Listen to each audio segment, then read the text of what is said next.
السلام عليكم ورحمة الله وبركاته.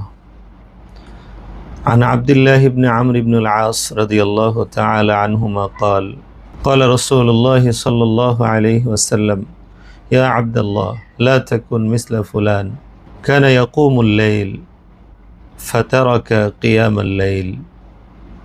হাদিসটি সহিহ বুখারী ও মুসলিম উল্লেখ হয়েছে। রাসূলুল্লাহ সাল্লাল্লাহু আলাইহি ওয়াসাল্লাম